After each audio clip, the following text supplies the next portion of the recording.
ეხლა დავიწყებთ იმით, რომ არ არის გამორიცხული, რომ ორთაჭალაში მომხდარი ამ საზარელი დანაშაულის საქმეზე ბრალი გადაუკვალიფიცირდეთ უკვე დაკავებულ პირებს, რომლებსაც გამოძიება ამ დრომდე შეუტყობინებლობას ედავება და დანარჩენ ორ პირს, რომელიც ახლა მიმალვაშია, ერთ მათგანს განზრახ-მკვლელობის, ხოლო მეორეს ასევე შეუტყობინებლობის მუხლი აქვს დაყენებული და მათ უკვე შეეფარდათ დაუსწრებლად აღკვეთის ღონისძიების ფორმად პატიმრობა, მათაც გადაუკვალიფიცირდეთ ბრალი და კიდევ უფრო დაუმძიმდეთ. გამომდინარე იქიდან, რომ საკმაოდ მძიმეა ის დეტალები, რომელზეც ისაუბრა გუშინ სასამართლო პროცესზე საბრალდებო უწყების წარმომადგენელმა.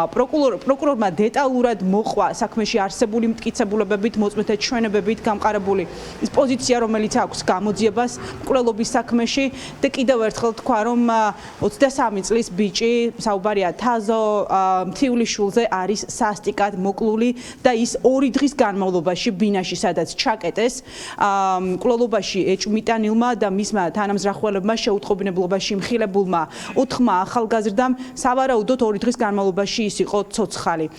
როგორც საქმეში მტკიცებულებებით, ასევე მოწმეთა ჩვენებებით დასტურდება 23 წლის ახალგაზრდა გარდაცვლილი მოკლული ახალგაზრდა მის დაბადების დღეზე შეკრიბა მან მისი ყოფილი თანამშრომლები, საშაურმეში დასაქმებული პირები და დაბადების დღე გაგრძელდა 18 თებერვალსაც, სადაც მათ გადაინაცვლეს უკვე მკვლელობაში ბრალდებულის ბინაში, სადაც მოხდა მასზე ჯერ სიტყვიერი შეურაცხყოფა გიორგი პაპაშვილის მხრიდან და შემდგომ უკვე გადაიზარდა ფიზიკურ დაპირისპირებაში, როგორც მოწმეები შეუტყობინებლობაში მხილებული ახალგაზრდები ყვებიან ჩვენებებში, გიორგი პაპაშვილმა მოკლულ მთიულიშვილს მიაყენა არაერთი დაზიანება, სამზარეულო საჭრელი ხის დაფით თავის არეში ჩაარტყა და ის სწორედ ტვინის შეშუპებით არის გარდაცვლილი.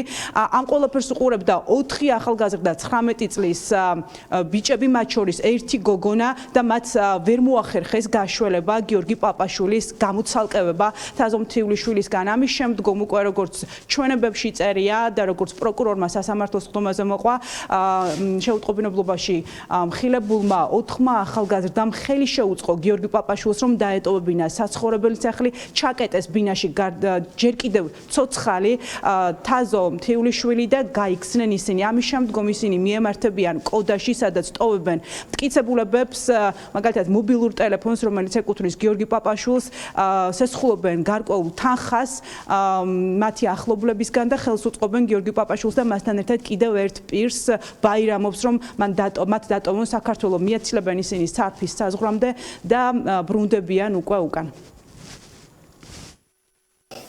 2025 წლის 18 თებერვალს შუადღის საათებში ბრალდებულმა გიორგი პაპაშვილმა ჯერ სიტყვიერი შეურაცხყოფა მიაყენა თამაზ თილიშვილს, ხოლო შემდეგ სხეულის სხვადასხვა ადგილზე, კერძოდ ძირითადად ეს თავის და კისრის მიდამოში გამეტებით დაუწყო ფიზიკური ძალადობის მიყენება.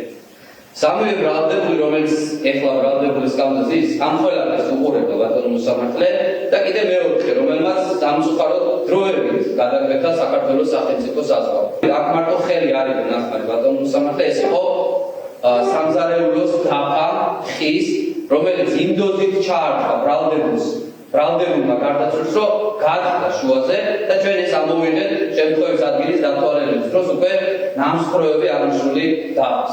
ბრალდებულმა კვლავ სისტემატურად მოასულიერებდა ისევ აგზელებდა ფიზიკური ძალადობის განხორციელებას და უკვე იატაკზე რამდენჯერმე თავი დაარწმევინა თამაზ მთიულიშვილს, რის შემდეგაც ასევე ფეხი ჩაარტყა 2-ჯერ თავის არეში. შედეგად სამწუხაროდ თამაზ მთიულიშვილი შემთხვევის ადგილზე გარდაიცვალა და როგორც ალბათონ ეკაჩავლეშვილის გამოკითხვის ოფში არის ასახული, ბატონო მოსამართლე, დაზიანებულია თავის მთელი მიდამო. ბათუმში უფრო მაგარი იყო.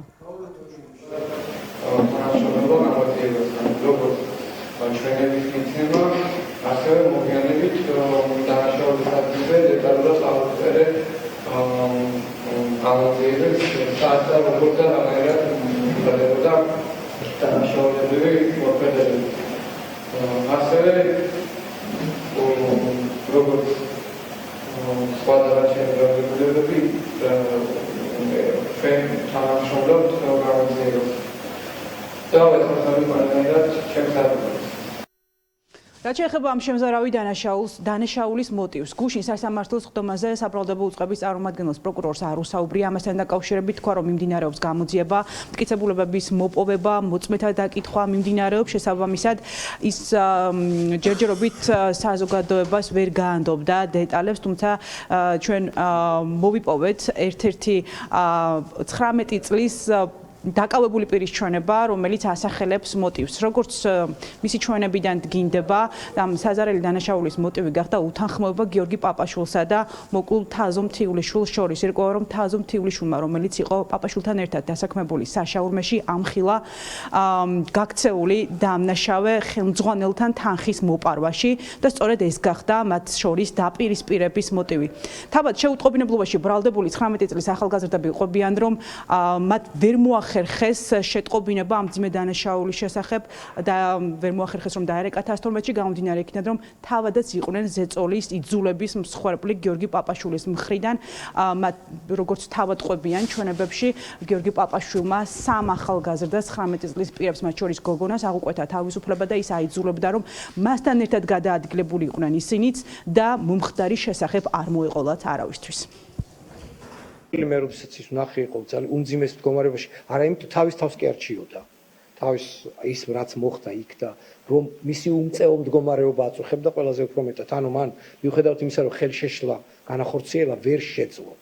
ერთის მხრივ ფიზიკურობიდან და გამომდინარე და მეორე ფსიქოემოციური მდგომარეობიდან და ეს აწუხებს მას დღემდე და მეგობრები იყვნენ მოკლული და ურთიერთობაში იყვნენ დიდი ხნის განმავლობაში და სამწუხაროდ ისიც დამოკიდებული იყო ბევრი რამით. თანამშრომლებიც იყვნენ საშაურმეში. კი, რა თქმა უნდა, თანამშრომლები იყვნენ, ის თუ არ ვწდები, რაღაცა სხვა პოზიციაზე იყო და ეს მოლარე იყო. ზემდგომი იყო მისი? არა, აი რა, მენეჯერი იყო, თუ არ ვწდები, ხემებოდის ვიხდი. თანხის გამო მომხდარი დანაშაული რამდენად არის ეს? თანხა აქ მარტო თანხა იყოს თემაში, ამიტომ ნახოთ გამოძიება. ის გამენებთ იმას, რომ 21 წლამდე პირებთან გვაქვს საქმე, აქედან გამომდინარე აღნიშნულ ფაქტობრივ მათ ხო პასუხისმგებლობისგან. პასუხისმგებლობა და სავარაუდო, ასე ვთქვათ, საშილზე და ასე შემდეგ, ამ შემთხვევაში ამის განხილვა არ ხდება, ამას აქვს შესაბამისი სტადიები, შესაბამისი საპროცესო მდგომარეობები და ამას შემდგომი, ასე ვთქვათ, განხილვის საგნებია. აიძულებდათ მათ ეჭვმიტანილი, რომ დაემალათ ეს დანაშაული, რას ამ კონკრეტულ ფაქტებთან დაკავშირებით ამ შემთხვევაში კომენტარს ვერ გავაკეთებ. გიორგი პაპაშვილის მასთან ერთად გაქცეული კიდევ ერთი პირის ბაირამ ალი-ჰუსეინოვის ძებნა ქვეყნის მასშტაბით შეწყდა გამომდინარე იქიდან რომ გამოძიებას უკვე ხელთ აქვთ მტკიცებულებები ვიდეოკამერის ჩანაწერები რომლითაც დასტურდება რომ ორივე მათგანმა ქვეყანა დატოვა სარფის გავლით როგორც გუშინ პროკურორმა დაანონსა რამდენიმე დღეში დაიწყება უკვე ქვეყნის ფარგლებს გარეთ ძებნა ამ ორი პირის მიმართ და პროკურატურამ ასევე არ გამორიცხა ისიც რომ შესაძლოა ყველა ბრალდებულს ამ საქმეში საუბარია 5 ახალგაზრდაზე, მათ შორის არის 34 წლის გიორგი პაპაშვილი, რომელიც არის ამ საქმის მთავარი ფიგურანტი. ბრალი კიდევ უფრო დაუმძიმდეთ, გადაკვალიფიცირდეს მათი მუხლები და შესაძლოა 3 ახალგაზრდას 19 წლის პირებს, რომლებსაც შეუტყობინებლობის ბრალდება აქვთ ახლა წაყენებული წინასწარ პატიმრობაში იმყოფებიან, თანამონაწილეობა დაუდგინდათ. მადლობა სოფო, ეს სოფო ნიაური იყო.